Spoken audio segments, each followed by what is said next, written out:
नमस्कार की TV news में आपका स्वागत है। मैं हूं स्तुति और आइए एक नजर डालते हैं शहर की प्रमुख सुर्खियों पर। कड़ी सुरक्षा व्यवस्था के बीच ज्ञानवापी में एसआई टीम ने किया सर्वे।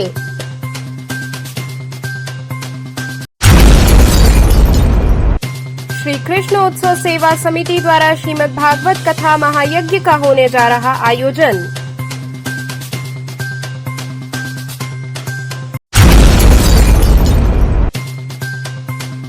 बीएचयू महिला महाविद्यालय में नेशनल सेमिनार का हुआ आयोजन।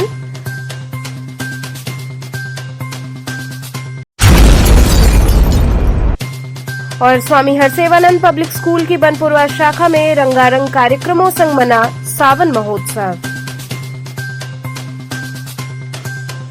और अब खबरें विस्तार से। कड़ी सुरक्षा व्यवस्था के बीच एएसआई टीम ज्ञानवापी सर्वे हेतु पहुंची। वहीं कुछ देर सर्वे रोककर जुमे की नमाज सकुशल अदा कराई गई।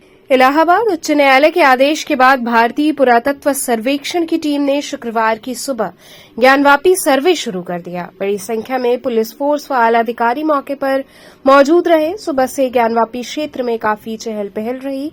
एएसआई की टीम सहित भारी संख्या में फोर्स मौजूद रही। वहीं जुम्मा होने की वजह से भी पुलिस अलर्ट मोड में नजर आई। ज्ञानवापी परिसर में एएसआई टीम ने सर्वे शुरू किया, जिसे लगभग 5 घंटे बाद दोपहर 12 बजे रोक दिया गया। जुम्मे की नमाज को देखते हुए सर्वे को रोका गया। एक एक करके नमाजी ज्ञानवापी मस्जिद में प्रवेश किए और शांतिपूर्ण तरीके से नमाज अदा हुई। नमाजियों ने कहा कि ये बाबा विश्वनाथ की नगरी है, जो कि हिंदू मुस्लिम एकता का प्रतीक रही है, जो आगे भी रहनी चाहिए। वहीं नमाज संपन्न होने के बाद सर्वे पुनः चालू हुआ। वहीं हिंदू पक्ष के अधिवक्ता सुभाष नंदन चतुर्वेदी ने कहा कि हमें पूर्ण विश्वास था कि ये सर्वे होगा और कोर्ट ने जिस तरह से ऐतिहासिक फैसला दिया है, सर्वे से पूरे साक्ष्य का पता चल जाएगा।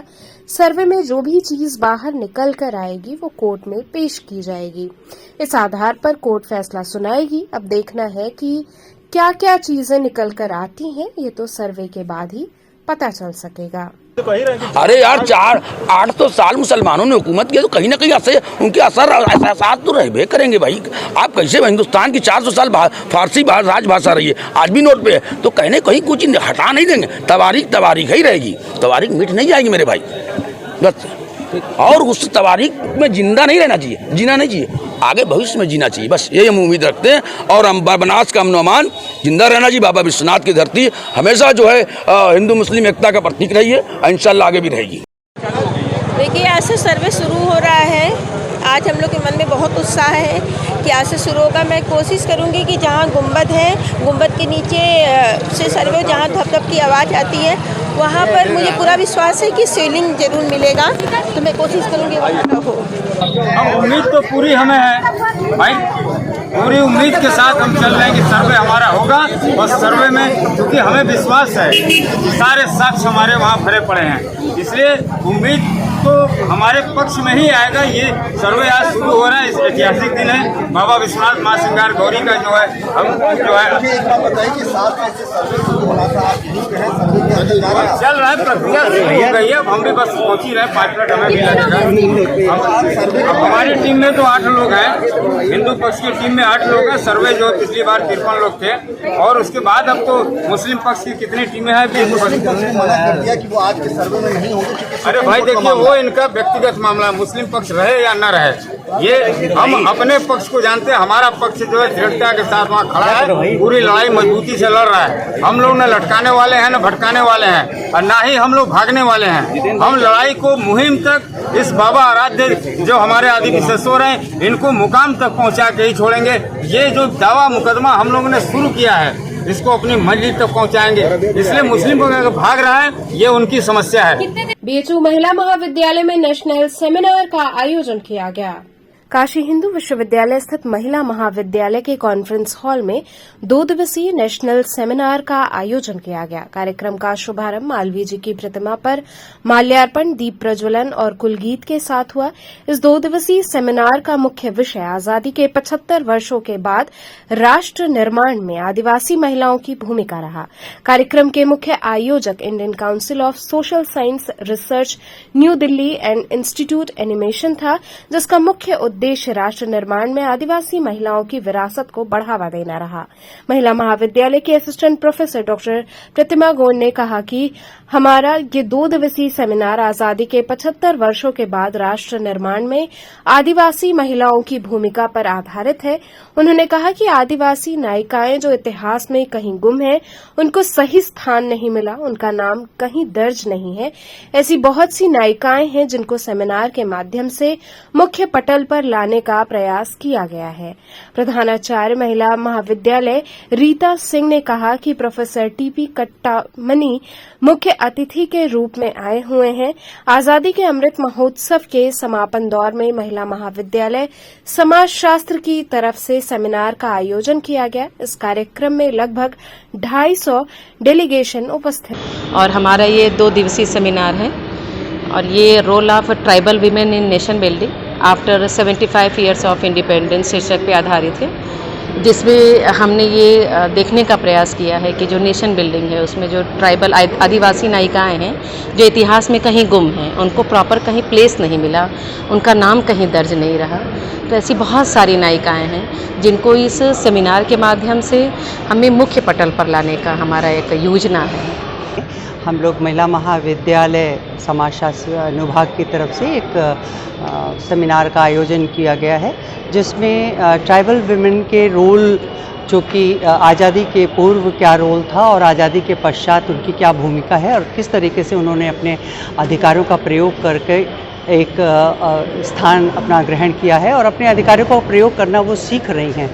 और हम लोग एज अ एजुकेशनिस्ट हम लोग किस तरीके से उनको और जागरूक कर सकते हैं, इस विचार विमर्श द्वारा हम लोग एक स्ट्रैटेजी तय करने का प्लान किए हैं और जिसमें हम लोग ग्रास रूट लेवल पे जाकर वर्क करेंगे और उन महिलाओं को उनके अधिकारों के बारे में, और क्योंकि वो अपने आप में इतनी सशक्त हैं, बस आगे बढ़ के बोलने की बात है। आज भी वो ग्रास रूट लेवल से जुड़ी हुई हैं और अपने अधिकारों को जानते हुए भी अपने संस्कृति को बचाई हुई हैं, अपने धरोहर को सुरक्षित रखी हुई हैं। तो अब राष्ट्र निर्माण में उनके छोटे से कार्य का भी क्या योगदान है और हम उसको किस तरीके से और राष्ट्रीय और अंतर्राष्ट्रीय पटल पे ले जा सकते हैं, जिसमें 2020 के NEP में जो प्रोग्राम बना है महिलाओं के एजुकेशन के लिए, जिसमें कैसे ड्रॉप आउट्स हो जाते हैं और उनको कैसे एजुकेशन ड्रॉप आउट उसके बाद भी उनको एक शिक्षा कैसे हायर एजुकेशन में ले जाया जा सकता है। स्थानीय भाषा को कितना महत्व दिया गया है कि हमको, जिससे हम अपनी स्थानीय भाषा के लिए शर्मिंदा ना हो, चुप ना रहें, हम स्थानीय भाषा से हीनता का शिकार ना हो, हम अपने स्थानीय भाषा को लेते हुए हम किस तरीके से आगे बढ़ सकते हैं, इसका प्रयास हम लोग इस सेमिनार के माध्यम से। स्वामी हरसेवानंद पब्लिक स्कूल की बनपुरवा शाखा में सावन महोत्सव विविध रंगारंग कार्यक्रमों संग मनाया गया। बदलते परिवेश में तकनीकी के बढ़ते हस्तक्षेप में बच्चे अपनी मिट्टी, अपनी परंपरा, पर्व, संस्कृति को भूलते जा रहे हैं। ऐसे में उन्हें अपनी एवं परंपरा और संस्कृति का ज्ञान करना बहुत ही आवश्यक है, क्योंकि पुस्तकीय ज्ञान के अलावा ये सामाजिक ज्ञान उन्हें परिपूर्णता प्रदान करते हैं। ये उद्गार व्यक्त किया स्वामी हरसेवानंद पब्लिक स्कूल के प्रबंधक बाबा प्रकाश ध्यानानंद ने। मौका था विद्यालय के बनपुरवा शाखा के प्रांगण में आयोजित सावन महोत्सव का। इस अवसर पर बनपुरवा के प्रांगण में प्राइमरी सेक्शन के छोटे छोटे बच्चों ने कांवरियों का झुंड बनाकर शिवलिंग पर जलार्पण करने का अभिनय किया।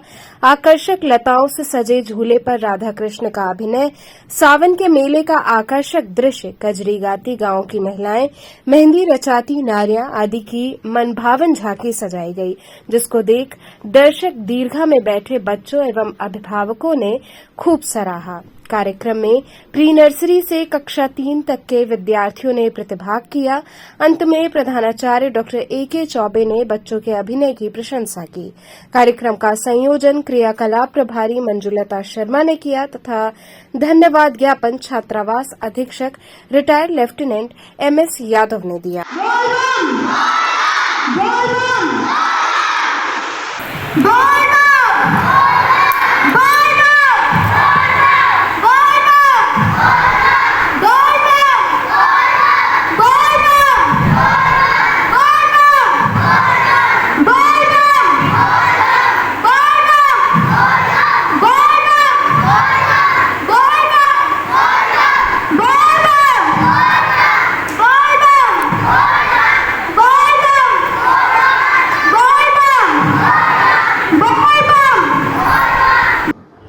बदलते परिवेश में तकनीकी के बढ़ते हस्तक्षेप में बच्चे अपनी मिट्टी, अपनी परंपरा, पर्व, संस्कृति को भूलते जा रहे हैं।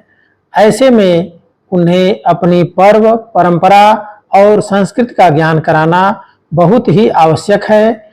इसी उद्देश्य से स्वामी हरसेवानंद पब्लिक स्कूल बनपुरवा में सावन महोत्सव आयोजित किया गया है। मैं सभी प्रतिभागियों के अभिनय की प्रशंसा करता हूं। यहाँ रुकेंगे एक छोटे से ब्रेक के लिए। आप बने रहिए KTV के साथ।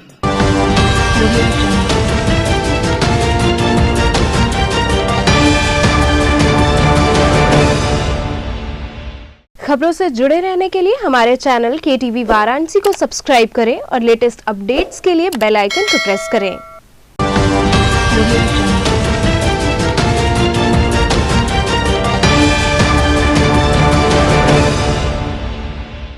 ब्रेक के बाद आपका स्वागत है। श्री कृष्ण उत्सव सेवा समिति द्वारा श्रीमद् भागवत कथा महायज्ञ का आयोजन किया जा रहा है। बाबा विश्वनाथ की पावन धरा काशी में पुरुषोत्तम मास में श्री कृष्ण उत्सव सेवा समिति वाराणसी द्वारा आयोजित संगीतमय एवं प्रसंग युक्त 7 दिवसीय श्रीमद् भागवत कथा महायज्ञ का आयोजन आगामी 6 अगस्त से 12 अगस्त तक चिंतामणि बाग रामकटोरा में शाम 4 बजे से रात्रि 8 बजे तक किया जा रहा है। कथा में 7 दिन श्रीमद् भागवत के विभिन्न अध्यायों पर विस्तृत रूप से प्रवचन पुराणों के मर्मज्ञ सुप्रसिद्ध कथाकार लक्ष्मीमणि शास्त्री द्वारा संगीतमय प्रसंगों एवं उत्सव के साथ प्रस्तुत किया जाएगा। इस कथा में अतिथि के रूप में वाराणसी शहर दक्षिणी के विधायक नीलकंठ तिवारी सहित वाराणसी के महापौर अशोक तिवारी भी उपस्थित रहेंगे। इस बात की जानकारी एक पत्रकार वार्ता के दौरान आयोजन समिति के सदस्यों ने दी। हम देखिए 6 तारीख को हमारी मंगल कलश यात्रा है। सवेरे गंगोत्री धर्मशाला से काशीपुरा से जो कथा स्थल पर पहुंचे चिंतामणि बाग, और उसके बाद देवताओं का आवाहन पूजन होगा और पारायण शुरू होगा भागवत जी का, जो 3 बजे तक चलेगा। 4 बजे से 8 बजे तक ब्रह्मलीन स्वरूपानंद सरस्वती जी की शिष्या के द्वारा जो हम कथा श्रवण करेंगे, और यह कार्यक्रम लगातार 12 तारीख तक चलेगा। बीच बीच में चौथे दिवस में भगवान श्री कृष्ण का जन्मोत्सव, 5वें दिवस में गोवर्धन धारण और 6वें दिवस में रुक्मिणी जी का विवाह। यह विशेष लीलाएं हम अपने यहाँ संपादित करें। इसमें हमारे समाज की व्यक्तियाँ भी अपना कार्यक्रम प्रस्तुत करेंगी, जिसके लिए वो तैयारी कर रही हैं। हमारे काशी की जनता को हम ये अपना पैगाम पहुँचाना चाहते हैं कि श्रीमद् भागवत कथा का आयोजन जो हो रहा है, यह इसमें क्या विशेष है। मतलब कि हमारे वास्तव में काशी में आयोजन बहुत सारे होते हैं कथा का, लेकिन यह श्रीमद् भागवत कथा जो होने जा रहा है, हम लोग की संस्था ने आयोजन किया है, यह विशेष है। विशेष इसलिए है कि हमारे यहाँ पूरा पारायण होता है। पूरा पारायण करने के बाद फिर कथा का आयोजन शुरू होता है। तो प्रातः 8 बजे से लेकर 2 बजे तक जो है यह कथा का पारायण होता है। उसके बाद 4 बजे से 8 बजे तक कथा होगा। यह कथा में कहाँ होगा? यह चिंतामणि बाग रामकटोरा में मतलब आयोजित है, और उसमें विशेषतः आपका गर्मी को देखते हुए सारी व्यवस्था को किया गया है। ठंडे कूलर, ठंडे पानी और अच्छे सुविधा के साथ, ताकि किसी भी श्रद्धालु को कोई प्रकार का तकलीफ न हो। कितने दिन चलेगा ये कथा? यह साप्ताहिक है, मतलब कि रविवार से शुरू होकर 6 तारीख से चालू होकर 12 तारीख तक यह चलेगा। यह कथा वास्तव में सुनने के लिए पुरुषोत्तम मास इसका प्रभाव जो आया है, यह बहुत ही दिनों के बाद आया है। पुरुषोत्तम मास यह विशेष मास है, भगवान पुरुषोत्तम का यह विशेष मास है। इसमें यह श्रीमद् भागवत कथा का आयोजन जो किया गया है, वास्तव में यह विशेष है। इसलिए जो है हम आपके पत्र के माध्यम से काशी की जनता को आमंत्रित करता हूं कि वह अपना अमूल्य समय से इसमें भागवत कथा के लिए कुछ अपना समय निकालें। जो कि तारीख से स्टार्ट है यह कलश यात्रा सुबह 6 तारीख को 6 अगस्त से सुबह में प्रातः 8 बजे निकलेगा काशीपुरा से, जो कि गुलानाला, मैदागिन, कबीरचौरा, पिपलानी होते हुए चिंतामणि बाग में जाकर समाप्त होगा। गायत्री शक्तिपीठ दानूपुर के प्रांगण में जिला स्तरीय संगोष्ठी आयोजित की गई। गायत्री तीर्थ शांति कुंज हरिद्वार के तत्वावधान में जिला स्तरीय सक्रिय कार्यकर्ता संगोष्ठी का आयोजन गायत्री शक्तिपीठ दानूपुर बड़ा लालपुर के प्रांगण में किया गया। जिला स्तरीय संगोष्ठी में जोन समन्वयक मान सिंह एवं उप जोन समन्वयक रामजीत पांडे ने वाराणसी जिले के अंतर्गत आने वाले ब्लॉकों एवं शहरी क्षेत्रों से आए सक्रिय कार्यकर्ताओं से वंदनीय गुरु माता के जन्म शताब्दी एवं अखंड दीप की जन्म शताब्दी की कार्य योजना की प्रगति, गायत्री यज्ञ एवं नशा मुक्ति कार्यक्रम के साथ अन्य कार्यक्रमों पर प्रगति रिपोर्ट लिया। कार्यक्रम को संबोधित करते हुए जोन समन्वयक ने कहा कि गायत्री परिवार कोई संगठन या बंट नहीं है। गायत्री परिवार लोक सेवी संस्था है, जहां मनुष्य में देवत्व का उदय एवं धरती का स्वर्ग का अवतरण के लिए एक एक कार्यकर्ता कार्य कर रहा है। संगोष्ठी का संयोजन जिला समन्वयक पंडित गंगाधर उपाध्याय ने किया। संगोष्ठी में प्रमुख रूप से उदित नारायण शर्मा, अवध बिहारी सिंह, पुनर्वासी प्रजापति, राम अवध यादव इत्यादि लोग शामिल रहे। आज वाराणसी जिले के सक्रिय कार्यकर्ताओं की बैठक रखी गई है और इस बैठक में हमारे जोन के जो समन्वयक हैं आदित्य मान सिंह जी और उप जोन जो 6 जिले का है उसके समन्वयक श्री रामजीत पांडे जी, आप दोनों लोग अपने उद्बोधन के लिए आए हुए हैं। क्या उद्बोधन में उनके क्या लग रहा है, किस तरह से कार्यकर्ताओं को जो है ऊर्जा काम दे रहे हैं? क्या देखिए, गायत्री परिवार लोक मंगल का कार्यकर्ता है। विभिन्न हमारे जो आंदोलन है, जैसे वृक्षारोपण का आंदोलन है, बाल संस्कारशाला है, भारतीय सिंध ज्ञान परीक्षा है, शिक्षा के क्षेत्र में नारी जागरण, कुरीति उन्मूलन, व्यसन मुक्ति, तो ये सारे जो आंदोलन है इस पर कार्य करने के लिए हम लोग कार्य योजना बनाते हैं। तो अब ये इस समय वृक्षारोपण का भी कार्य चल रहा है, स्कूलों में पठन पाठन कार्य प्रारंभ हो गए हैं। तो पूरे जनपद में जो हमारी कार्य योजना है उस पर वृक्षारोपण पर बच्चों को संस्कारित कैसे करें, बाल संस्कारशाला कैसे चलेगी, नारियां हमारी स्वावलंबी कैसे बने, उनके आत्मरक्षा की ट्रेनिंग कैसे दी जाए और तमाम ऐसी चीज़ों को लेकर के आज चर्चा और बातचीत हो रही है। राष्ट्रीय हिंदू दल की ओर से बीएचयू विश्वनाथ मंदिर में ड्रेस कोड का चेतावनी पोस्टर लगाया गया। राष्ट्रीय हिंदू दल की ओर से बीएचयू विश्वनाथ मंदिर में ड्रेस कोड हेतु चेतावनी पोस्टर लगाया गया है। संगठन के रोशन पांडे ने बताया कि विगत 2 दिन पूर्व विश्वनाथ मंदिर के व्यवस्थापक से मुलाकात कर उन्हें ज्ञापन सौंपा गया था और उनसे इस विषय में जानकारी दी गई थी कि विश्वनाथ मंदिर परिसर में युवक युवतियां अमर्यादित व्यवहार करते हैं। युवक युवतियों द्वारा मंदिर को कपल पॉइंट बना दिया गया है, जिसका हम विरोध कर रहे हैं। इस संदर्भ में हमने उनसे चेतावनी बोर्ड लगाए जाने की मांग की थी, जिस पर मंदिर प्रशासन की ओर से 2 दिन बीतने के बाद भी बोर्ड नहीं लगाया गया। तो हमने मंदिर के बाहर चेतावनी पोस्टर लगाया है, जिसमें मंदिर की मर्यादा बनाए रखने की चेतावनी दी गई है। वहीं उन्होंने आरोप लगाते हुए कहा कि चेतावनी पोस्टर लगाए जाने के बाद बीएचयू मंदिर व्यवस्थापक का उनके पास फोन आया और उन्होंने इस मामले में उन्हें जेल भेजने की धमकी दी। परसों हमने विश्वनाथ मंदिर के व्यवस्थापक, जो बीएचयू के विश्वनाथ मंदिर के व्यवस्थापक महोदय हैं विनय पांडे, उनको पत्र के माध्यम से यह सूचित किया था कि बीएचयू विश्वनाथ मंदिर के अंदर अश्लीलता फैलाई जाती है। अश्लील कपड़े पहन के, छोटे छोटे कपड़े पहन के युवक युवतियाँ अंदर बैठते हैं और वो कपल पॉइंट बना के रखे हैं। हर मंदिर की एक धार्मिक मर्यादा होती है, हर मंदिर की एक पवित्रता होती है और उसका उल्लंघन किया जाता है, जो हम कतई बर्दाश्त नहीं कर सकते। हमने उनको 2 दिनों का अल्टीमेटम दिया था संगठन की तरफ से कि वहाँ पे चेतावनी बोर्ड बाहर लगाएं कि अंदर में इस प्रकार की अश्लील हरकत न करें और मंदिर की धार्मिक मर्यादा पवित्रता को बनाए रखें। लेकिन विश्वनाथ मंदिर प्रशासन द्वारा ऐसा नहीं किया गया और आज जब हमारे कार्यकर्ता गए तो आज भी बहुत ही तादाद की संख्या में युवक युवतियाँ अश्लील हरकत करते हुए वहाँ देखे गए, जिसके कारण नाराज होकर हमने संगठन की तरफ से आज चेतावनी बैनर बोर्ड लगाया है कि इस प्रकार की अश्लील हरकत मंदिर के अंदर बंद होनी चाहिए। मंदिर की धार्मिक और पवित्रता को बचाए रखने के लिए राष्ट्रीय हिंदू दल हर सतत प्रयास करेगी। और साथ ही माननीय मुख्यमंत्री योगी आदित्यनाथ से मैं मांग करता हूं, पूरे उत्तर प्रदेश के मंदिरों में ड्रेस कोड लागू होनी चाहिए। मंदिर को यह यासी का अड्डा नहीं, मंदिर हमारा धार्मिक केंद्र है और हमारे धर्म पर जब इस प्रकार प्रतिघात होगा, हमारे धर्म का जब मजाक उड़ाया जाएगा, हमारे मंदिरों की जब इस प्रकार से पवित्रता को भंग किया जाएगा तो हम आवाज़ उठाएंगे। हम कतई इसे बर्दाश्त नहीं कर सकते। लेकिन दुख की बात है कि विश्वनाथ मंदिर में इस प्रकार से चेतावनी बोर्ड लगाने के बाद वहाँ का व्यवस्थापक महोदय जो विनय पांडे, उनका फ़ोन आता है और वो हमें जेल भेजने की धमकी देते हैं। बोलते हैं अगर हो रहा है अश्लीलता तो होने दो, तुम्हें इससे क्या फ़र्क पड़ता है। इस प्रकार के बेशर्म बेहुदगी वाली ये सवाल उठाते हैं और इस प्रकार की वक्तव्य उनका होता है। मैं इस पर क्या कहूँ, अगर पुलिस प्रशासन द्वारा मुझे इस मामले में या हमारे किसी भी कार्यकर्ता को गिरफ्तार किया गया तो मैं योगी आदित्यनाथ जी के विधानसभा के बाहर हम लोग दर्जनों संगठनों के साथ वहाँ धरने पर बैठेंगे। और ज़्यादा अगर मुझे परेशान किया गया तो मैं इतना आहत हो चुका हूँ कि मैं आत्महत्या करने के लिए भी मजबूर हुई। तो चलते चलते पुनः एक नजर डालते हैं शहर की प्रमुख सुर्खियों पर। कड़ी सुरक्षा व्यवस्था के बीच ज्ञानवापी में एसआई टीम ने किया सर्वे।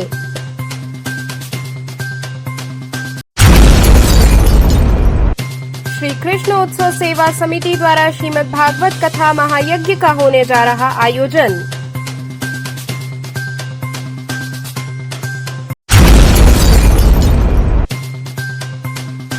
बीएचयू महिला महाविद्यालय में नेशनल सेमिनार का हुआ आयोजन।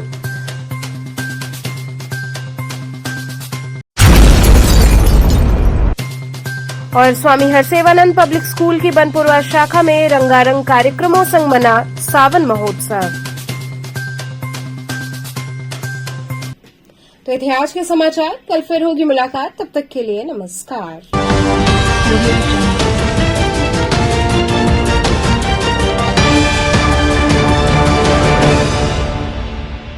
खबरों से जुड़े रहने के लिए हमारे चैनल KTV वाराणसी को सब्सक्राइब करें और लेटेस्ट अपडेट्स के लिए बेल आइकन को प्रेस करें।